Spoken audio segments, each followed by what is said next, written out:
Well, good afternoon. Welcome back. I have another one-man protest story. Um, I typically have my coffee ration that, I stop at a gas station and get what used to be $1 cup of coffee 2 years ago. I now spend $2.45, or depending on who's working, I may not have to pay for it because I'm there every single morning, and I'm joyous. So anyway, back to talk about what it is that I have learned in the path I've taken on my 2 years of being homeless.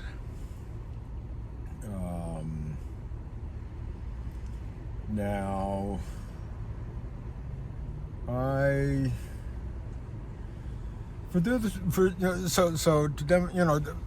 everybody talks about the authenticity. That's what I am most committed to, is being authentic, being true. I'm not sure how I'll handle the battling of social media with the only avenue to do so being social media. So I'm going to start with YouTube. I'm not sure how I'm going to expand it. I don't do TikTok or Facebook. I do kind of, it's two people I keep track of on Facebook. And I scroll through without giving them much information, and it's interesting what the algorithms present. But that's not what I'm here to talk about. Talking about another interaction at my least favorite Starbucks. I got my favorite Starbucks where they welcome me with open arms, and I have some nice connections and conversations with people over there. They know my first name because, I pop up on the screen, I think, with Uber stuff, and get greeted with my name. And, I know if they don't greet me personally, they may get written up. So, of course, I take it with a grain of salt.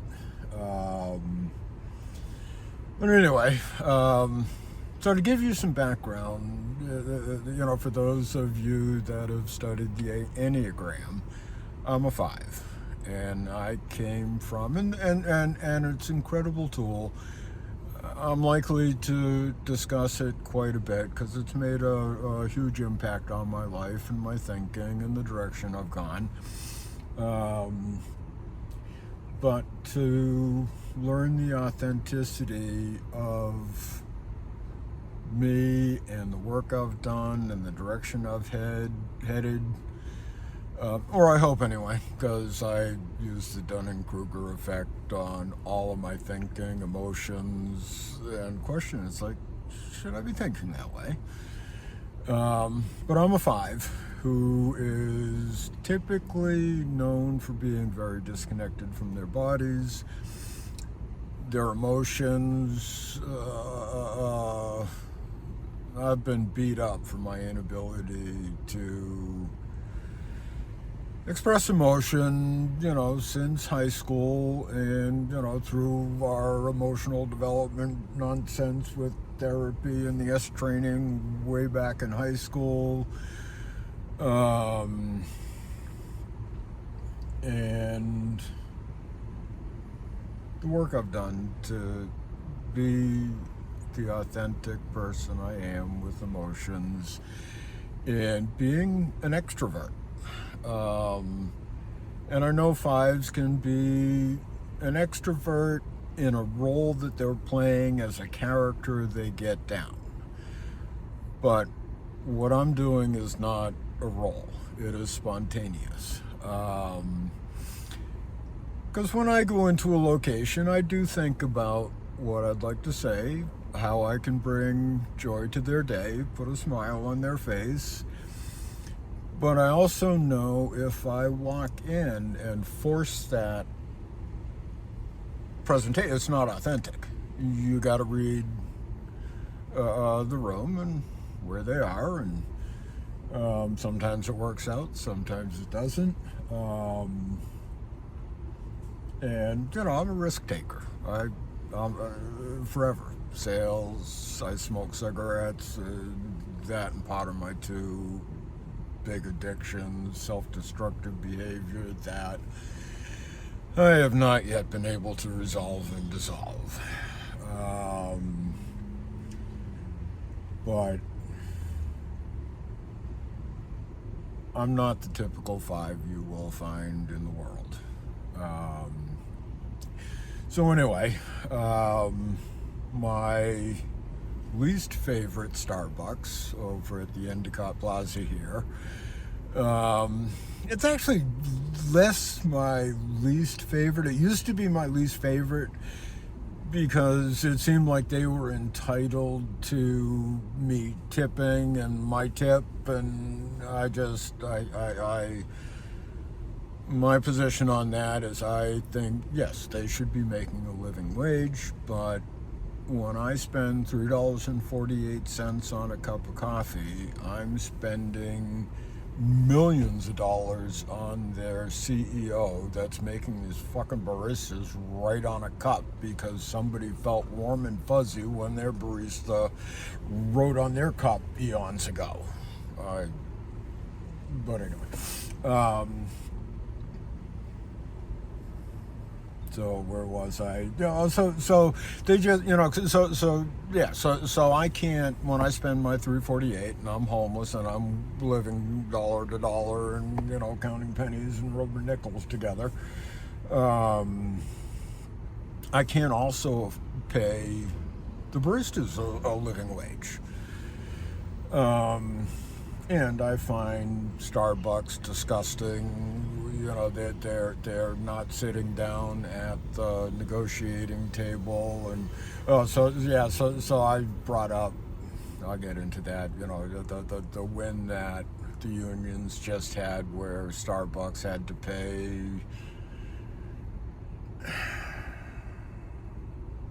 I can't remember, 36 million to 15,000 employees, union employees, far exceeding the dues that those people have paid for the attorneys to fight the good battle and get them money back.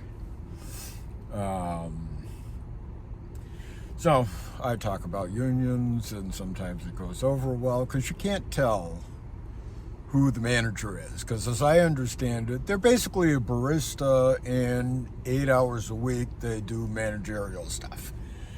And this is the location where I got my favorite response, where the woman, and what if I actually glitched like in the Matrix, and the woman that actually did glitch.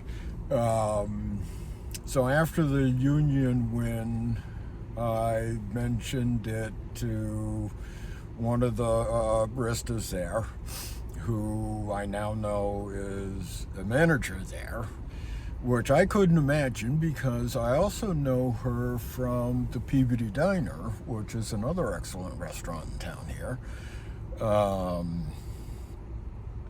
So here she is, a manager at Starbucks, and has to have a second job waitressing. The poor woman's got to be working 50, 60 hours a week. And she's probably still concerned about some bill somewhere, or paying the rent, I don't know. Or maybe she's well off working 80 hours a week, and never having a life outside of that. Because I mentioned the win that the union had, and she immediately gave me a harsh response of, this location is not interested in unions. And she's a foreigner, like everybody in this country. So I wasn't sure, I didn't know what to make of it, if she was a manager or not, because at that point I didn't know her response. I wasn't sure if it was a cultural thing, she grew up under socialism and didn't, I don't know. But today I go in there and I get greeted friendly by this barista, and I asked for my coffee, and I said, in solidarity with baristas, please don't write on my coffee. And she looked at the woman that gave me the union response, and got permission to not write on my coffee. But I could tell by the smirk on the barista, she appreciated it, and I did reiterate in solidarity with baristas.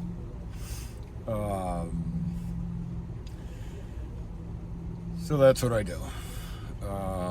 I'm worth supporting, and it's all, so I have a lifetime of what I think is good thinking, progressive thinking, and I now have a view from the bottom up. I follow, some brilliant thinking people, and they're the 1%, the influencers that have the ability to make the difference. Like Scott Galloway talked about, talking to his buddies, not, in the 1%, 10% of not spending money to have their voice heard, to, shake up the cages, whatever. And I'm thinking, yes, that's reasonable. We're likely going to have to crash and burn before people wake up to a culture that works, a society that looks out for each other.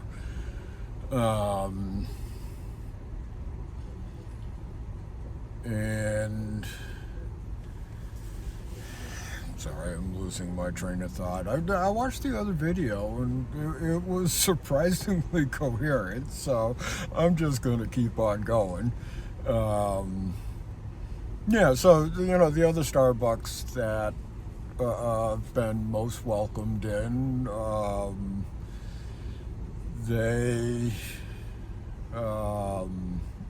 there's one guy I've talked union. We talked, he was into it. I don't know if he doesn't give a shit about being fired or not. But it was in front of what appears to be the manager. And, I'm making all these contacts. I'm making all these, relationships, building out a network. But I've got no ability to produce, or I haven't found it yet. Would love I would love to be an extension of the progressive movement of Max at UNFTR, Midas Touch, Status Quo, Scott Galloway, Prof G, Raging Moderates, parroting what it is that you're saying. I agree with what you're saying, and it needs to be gotten to other people. And yes, I'm an old white guy that saturates a lot of the media, but I have a unique perspective, being a homeless boomer, and viewing economics from the bottom up. And it's like, fuck not spending money, fuck waiting on policy. I'm going to be dead and gone before anything happens. And so many others are going to be just waste. It's a mess. We don't have time to wait. Shake it up from the bottom. I was over at the Home Depot in Salem. There's where all the brown people hang out for work. It's actually a perfect location, and it's not that I don't understand the liabilities of businesses, and that rules you don't understand often come from something you would understand if you knew it. And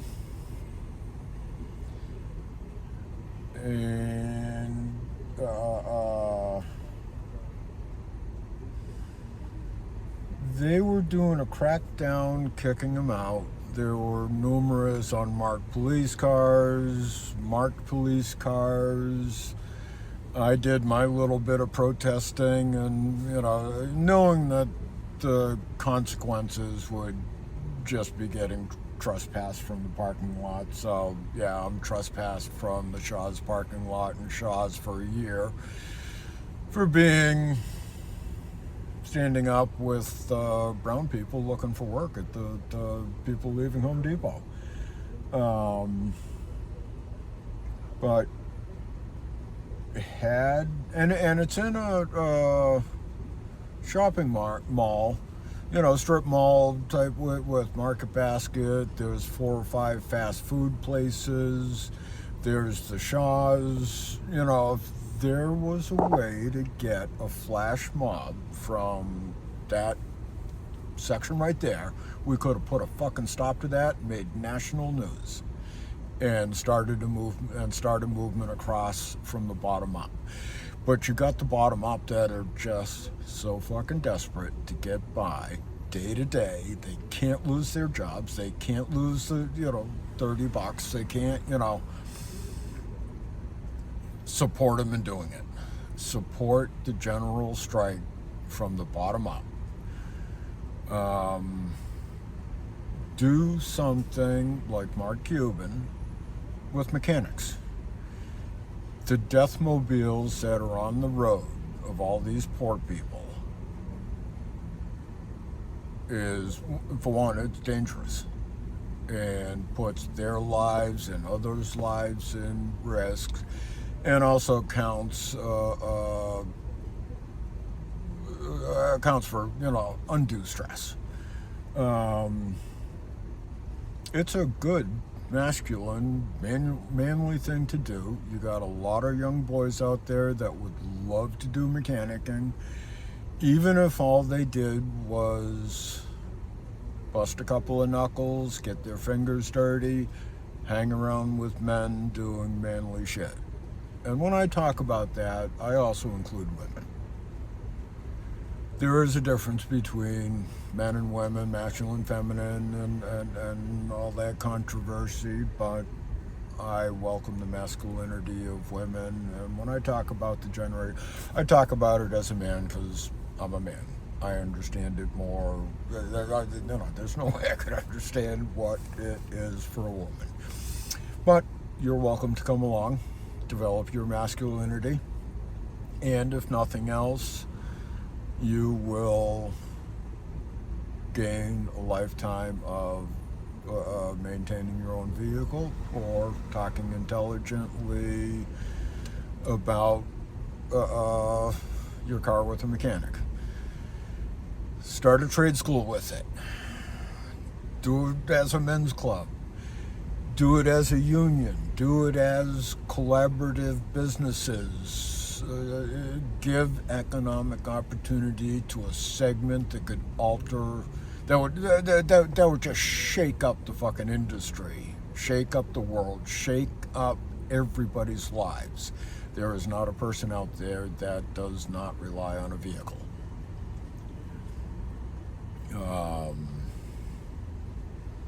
So again, I want to make my mark. I want to spread the joy. I have a lot of heart, thinking, and solutions. Joy to the world. Thanks so much. I'm going to have to watch this and see if I rambled on too much or how much I like it. I actually liked the other one, and yes, I felt like I lost my train of thought several times.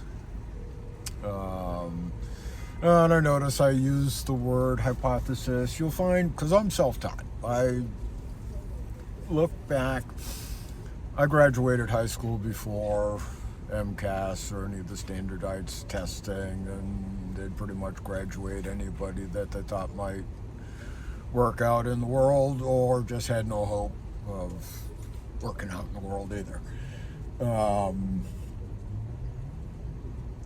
So I'm self-taught. A lot of what I learn is read. I didn't, do the college thing. I thought I was too dumb for schoolwork till I did an associate's degree program when I was 30, 32, and says, yeah, no, I'm actually kind of smart. So anyway, I'm going to sign out. Joy to the world. Peace, love, harmony to everybody.